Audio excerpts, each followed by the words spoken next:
आज हम फिर से एक बहुत इंपॉर्टेंट टॉपिक के साथ आए हैं। जैसे कि आप लोगों को पता है कि एस्टेट 2024 का नोटिफिकेशन आउट हो चुका है, ठीक है। एग्ज़ाम डेट भी आ चुकी है 7 और 8 दिसंबर को। तो इतना ज़्यादा टाइम आपके पास बचा नहीं है, ठीक है। 2.5 से 3 महीने आपके पास हैं। तो देखिए उसमें से हम क्या करेंगे, इंपॉर्टेंट टॉपिक्स पर डिस्कस करेंगे, जिसको पढ़ के आप बहुत अच्छे मार्क्स ले सकते हैं, ठीक है। जिस टॉपिक्स को पढ़ के मैंने एक ही बारे में इतने अच्छे मार्क्स लिए थे, तो वो सारे टॉपिक मैं आपके साथ आज डिस्कस करना चाहती हूँ। पहली बात तो जो बच्चे इस उसमें बैठे हैं ना कि एक हफ्ते के अंदर हमारा सब कुछ सिलेबस हो जाएगा, ये हो जाएगा, वो हो जाएगा, कुछ नहीं होने वाला, ठीक है। जो एक हफ्ते के अंदर हम जो बड़ी बड़ी वीडियो देखते हैं ना, वो हमें क्या है समझ में तो आ जाती हैं, लेकिन हमें याद कुछ नहीं रहता उनका, ठीक है। क्योंकि हमें क्या है इंस्टेंट हुआ है, हमने उनकी रिवीजन की नहीं होती।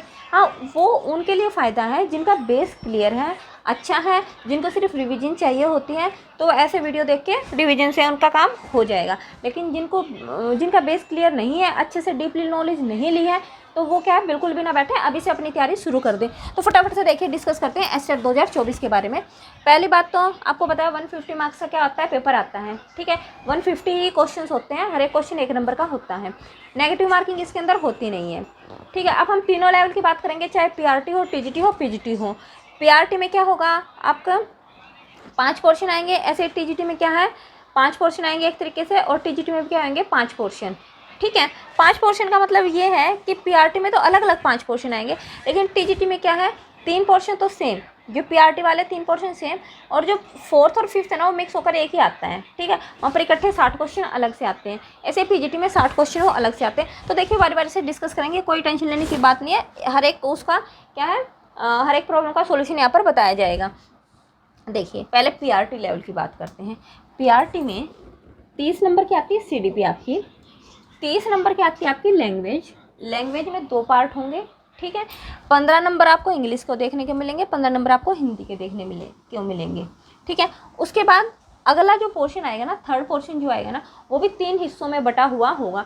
उस जो तीसरा हिस्से में क्या होगा 30 क्वेश्चन होंगे। 30 क्वेश्चन में 10 नंबर आपको हरियाणा जी के देखने को मिलेगी, 10 क्वेश्चन आपको मैथ्स का जो एप्टीट्यूड वाला पोर्शन होता है वो देखने को मिलेगा, और 10 नंबर की आपको रीजनिंग देखने को मिलेगी, ठीक है। हो गए 30, यहाँ पर 3 पोर्शन हो गए, ठीक है। 3 पोर्शन आपको हर एक एग्जाम, चाहे पीआरटी हो, टीजीटी हो, पीजीटी हो, सब में सेम देखने को मिलेगा, ठीक है। कोई इतना ज़्यादा डिफरेंस नहीं है, सेम ही पढ़ना है आपको तीनों लेवल के लिए, ठीक है। क्या सीडीपी पढ़नी है आपको 30 नंबर की, ठीक है, तीनों एग्जाम के लिए बता रही हूँ मैं। 30 नंबर की आपको लैंग्वेज पढ़नी पड़ेगी, हिंदी और इंग्लिश दोनों लैंग्वेज आएंगी, ठीक है। 15 नंबर की हिंदी, 15 नंबर की इंग्लिश, 60 नंबर यहाँ से हुए। 30 नंबर के लिए आपको हरियाणा की जीके पढ़नी पड़ेगी, रीजनिंग पढ़नी पड़ेगी, और 10 नंबर का आपका मैथ पढ़ना पड़ेगा। तो टोटल मिला के आपके हो जाएंगे 30 नंबर। ये 90 नंबर सब में सेम रहेगा, आप किसी भी लेवल के लिए अप्लाई कर लो, 90 नंबर का सेम रहेगा, सेम आपको पढ़ना पड़ेगा। अब डिफरेंस कहाँ पे आएगा, क्योंकि भी लेवल है, ऐसा तो नहीं है कि जो 1st से 5th का टीचर है वो भी 6 से 8 जाके पढ़ा देगा, कुछ तो लेवल में डिफरेंस होगा ना। तो डिफरेंस क्या होगा, जो पीआरटी का टीचर होगा ना उसके अगले पोर्शन में 30 नंबर का अलग से मैथ आएगा, 10 नंबर का यहाँ पे तो आएगा ही आएगा, और 30 नंबर का यहाँ पे भी आपको मैथ देखने को मिलेगा। प्लस में जो अगले 30 नंबर होंगे वो किसके होंगे, जीएस के होंगे। जीएस में क्या क्या होगा, आपको हर तरह के क्वेश्चन मिलेंगे उसमें, चाहे उसमें जियोग्राफी हो, ठीक है। हिस्ट्री का कम आता है, 1-2 क्वेश्चन ही आपको हिस्ट्री को देखने को मिलेंगे, ठीक है। मेन उसमें आती है जियोग्राफी के ज़्यादा क्वेश्चन आते हैं, साइंस से रिलेटेड क्वेश्चन आते हैं, बायो से बहुत सारे क्वेश्चन आते हैं, बायो में जो बीमारी से रिलेटेड या जीवाणु से रिलेटेड क्वेश्चन आते हैं। दिनांक तिथि का 1-2 क्वेश्चन जरूर देखने को मिलेगा आपको, ठीक है। डेट के क्वेश्चन इसमें आते हैं, पारिस्थितिकी तंत्र के इसमें क्वेश्चन आते हैं, ठीक है। यानी कि मेनली आपको क्या है 8th क्लास तक का अगर आप पढ़ लेंगे, ठीक है, साइंस अगर आप 8th क्लास तक की पढ़ लेते हैं, या फिर वो थोड़ी बहुत जियोग्राफी अगर आप पढ़ लेते हैं 8th क्लास तक, तो काफ़ी सारे क्वेश्चन आप इसमें से कवर कर लोगे, ठीक है। तो अब हम इसको डिटेल से पढ़ेंगे कि इन वाले सेक्शंस में भी हमें कौन कौन से टॉपिक हैं जो बहुत ज़्यादा इंपॉर्टेंट है, जिनको आप पढ़ के गारंटीड अगर आपने ये टॉपिक पढ़ लेना तो 100 अबाउ तो है ही है, ठीक है। देखिए सीडीपी में आपको क्या क्या पढ़ना है, ठीक है। चाइल्ड डेवलपमेंट पेडागोजी में आपको क्या क्या पढ़ना है, वर्दी विकास पढ़ लो, पियाजे कोलबर्ग वाइगोत्स्की की थ्योरी पढ़ लो, इसमें एक ब्रूनर के भी आ जाते हैं क्वेश्चन, ठीक है, ब्रूनर की पढ़ लो, ठीक है। एक जो पारिस्थितिकी तंत्र का है ना टॉपिक, वो भी इसमें इम्पोर्टेंट है। इंक्लूसिव एजुकेशन, ठीक है, समाकित शिक्षा, अनुवांशिक और वातावरण अनुवांशिक और वातावरण से आपके क्वेश्चन आएंगे, बुद्धि से रिलेटेड क्वेश्चन आएंगे। ब्लूम का कभी कभी आ जाता है, कभी कभी देखने को मिलता है, कभी कभी नहीं मिलता। एक बार तो 2 क्वेश्चन देखने को मिले थे, कभी कभी नहीं भी आता है, लेकिन फिर भी छोड़ नहीं सकते हम इसको। ब्लूम टैक्सोनॉमी से क्वेश्चन आते हैं, ब्लूम वर्गीकरण से भी क्वेश्चन आते हैं। शिक्षा मनोविज्ञान, शिक्षा मनोविज्ञान में जो आपका थॉर्नडाइक हो गया, पावलव हो गए, स्किनर हो गए, इनमें से भी आपको क्वेश्चंस देखने को मिलते हैं। साथ में शिक्षा मनोविज्ञान से रिलेटेड अलग भी क्वेश्चंस आते हैं, वुंट वगैरह का भी एक आधा क्वेश्चन आ जाता है। अभिप्रेरणा, अधिगम थ्योरी, ठीक है, जो आपकी अधिगम की थ्योरी है उनसे क्वेश्चंस आते हैं, ठीक है, थॉर्नडाइक वगैरह के। क्रिएटिविटी से क्वेश्चंस आते हैं और सृजनात्मकता से और अभिप्रेरणा से, ठीक है, अभिप्रेरणा से आपके क्वेश्चंस आ जाते हैं। ये आप टॉपिक क्लियर कर लीजिए, ठीक है। अगला इंग्लिश में आपको क्या क्या पढ़ना है, आर्टिकल्स में से 1-2 क्वेश्चन जरूर आता है, मोडाल का 1-2 क्वेश्चन जरूर मिलेगा, एडजेक्टिव का मिलेगा, वर्ब का, टेंस से रिलेटेड मिलेगा क्वेश्चंस, प्रीपोजिशंस, नरेशंस का आता है, एक क्वेश्चन आता है नरेशन का पक्का, वॉइस का एक क्वेश्चन आता है, एक ईडियम जरूर आता है, एक एंटोनिम सिनोनिम जरूर आता है और एक फ्रेजल वर्ब जरूर आता है। तो देखो यहाँ से 15 नंबर ऑलमोस्ट हो ही गए, 1 2 3 4 5 6 7 8 9 10 11 12 हो गए यहाँ से, ठीक है, एक एंटोनिम्स 12 हो गए, ठीक है। तो एक आधा इनको ऐसे ही मिक्सअप करके आ जाता है, ठीक है। इसमें ये नहीं कि डायरेक्ट क्वेश्चन पूछेंगे, कोई में फिल करना पूछ लेंगे, कोई में एरर पूछ लेंगे, तो इस तरीके से क्या क्वेश्चंस आएंगे। इसके लिए आपको क्या सबसे बेस्ट चीज़ कि आप प्रीवियस ईयर क्वेश्चन पेपर जरूर उठाएं, उससे क्या आपको एक बेसिक नॉलेज होगी कि पेपर आता कैसे है, ठीक है, कहाँ से आता है, कितने लेवल का हमें पढ़ना है। तो ये आई है इंग्लिश में बात समझिए। हिंदी में देखिए संधि आएगी, 2 क्वेश्चन संधि के लगा लो, ठीक है, अलंकार, समास, वर्णमाला, तत्सम तद्भव शब्द पूछे जाते हैं, उच्चारण स्थान पूछा जाता है, संज्ञा सर्वनाम और ये विशेषण से रिलेटेड क्वेश्चन आते हैं। वाक्य निर्माण में से एक क्वेश्चन आता है, पर्यायवाची का भी एक क्वेश्चन आता है, ऐसे मिक्सअप होकर आता है पर्यायवाची का क्वेश्चन। उपसर्ग प्रत्यय आता है, मुहावरे आते हैं, क्रिया विशेषण आते हैं, ठीक है। तो यहाँ से आपके 15 नंबर क्या है कवर हो जाएंगे। इसमें से कई सारे टॉपिक मैं करवा भी चुकी हूँ, संधि हो गया, अलंकार हो गया, समास हो गया, वर्णमाला हो गया, उच्चारण स्थान हो गया, संज्ञा हो गया, तो कई सारे टॉपिक्स मैं करवा चुकी हूँ इसी चैनल पर, आप जाकर देख सकते हैं। उसके बाद क्या है रीजनिंग, रीजनिंग में क्या है आपको बेसिक नॉलेज होनी चाहिए, ठीक है। उसमें क्या आएंगे, एरर दे देंगे, जैसे पूरी सीरीज़ दे देंगे, उसमें से इसमें से ये बताओ पूरी सीरीज में से कौन सा गलत है, ठीक है, इस तरीके से क्वेश्चन आते हैं। अगर आपको बेसिक नॉलेज भी है रीजनिंग की तो हो जाएगा। फिर भी मैं बता देती हूँ, स्पेस से रिलेटेड क्वेश्चन आते हैं, ब्लड रिलेशन क्वेश्चन आ जाता है, प्रॉब्लम सॉल्विंग आ जाता है, फिगर से रिलेटेड क्वेश्चन आ जाते हैं। मेन इसमें जो होती है वो लॉजिकल रीजनिंग ज़्यादा आती है, ठीक है। एरर वही मैंने बताया कि वो एरर बताओ इसमें से ये कहाँ पर एरर है, वो वाले क्वेश्चंस इसमें आ जाते हैं रीजनिंग में। अगला देखिए मैथ्स, मैथ्स में क्या है पीआरटी की बात हो रही है यहाँ पर।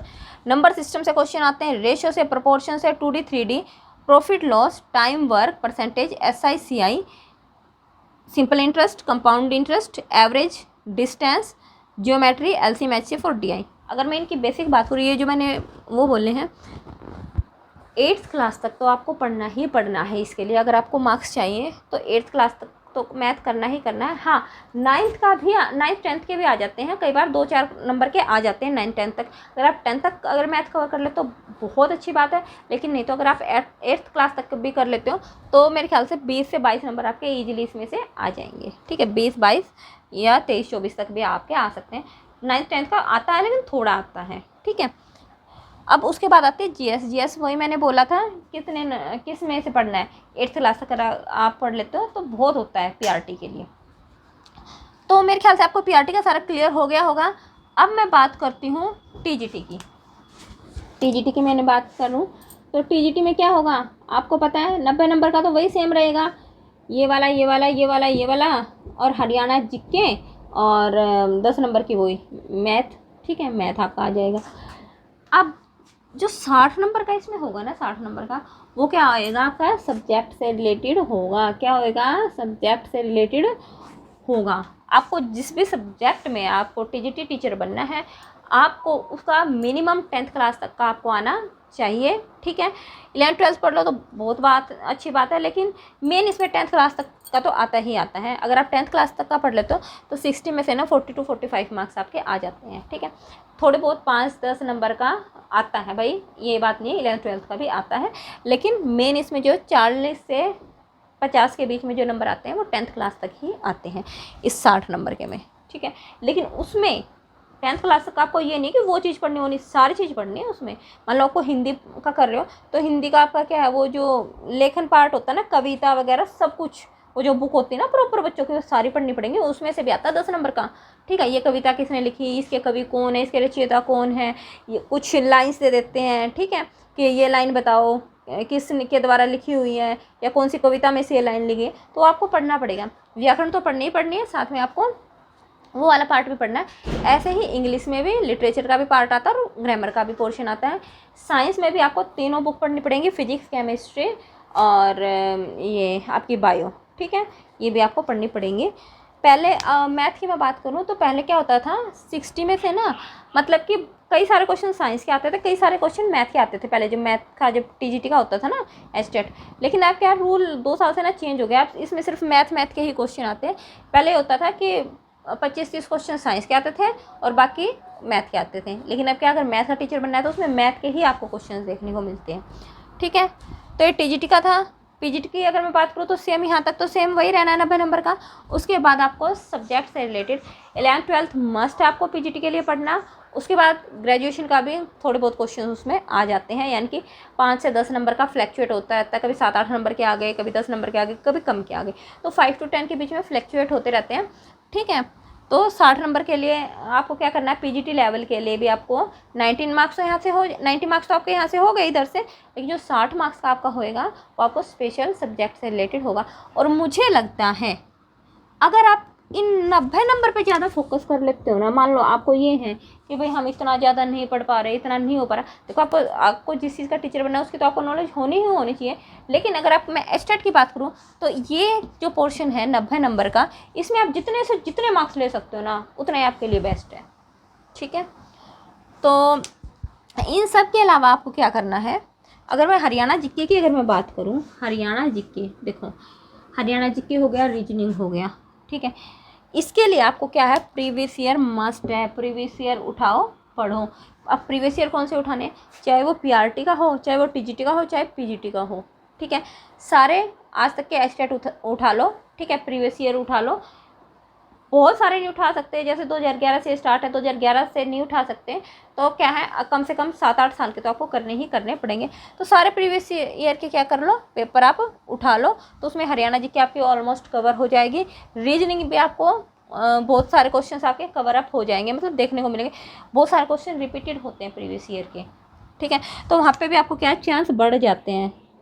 मोस्टली बच्चे क्या है 80 तक ले लेते हैं। अब जो बच्चे रहते हैं ना, वो मोस्टली बच्चों की अगर मैं बात करूँ 80 से 90 के बीच में रह जाते हैं। कोई 1 नंबर से रह गया, कोई 2 नंबर से रह गया, ठीक है। तो वो क्या है, हमें उन नंबरों पर ही ज़्यादा फोकस करना है, ठीक है। तो आप प्रीवियस ईयर उठाओ, कई क्वेश्चन यहाँ से आएंगे, उससे भी आपके मार्क्स बढ़ेंगे।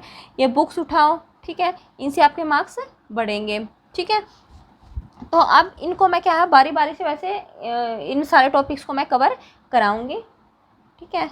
तो मेरे ख्याल से आपको क्लियर हो गया होगा एस्टेट 2024 का, और बहुत ही जल्दी इसके क्या है फॉर्म फिल करने स्टार्ट हो जाएंगे, ठीक है। तो आप वेट ना करो कि हाँ जब फॉर्म फिल करेंगे तभी हम पढ़ेंगे, अभी से अपना बेसिक कंसेप्ट क्लियर करना शुरू कर दो।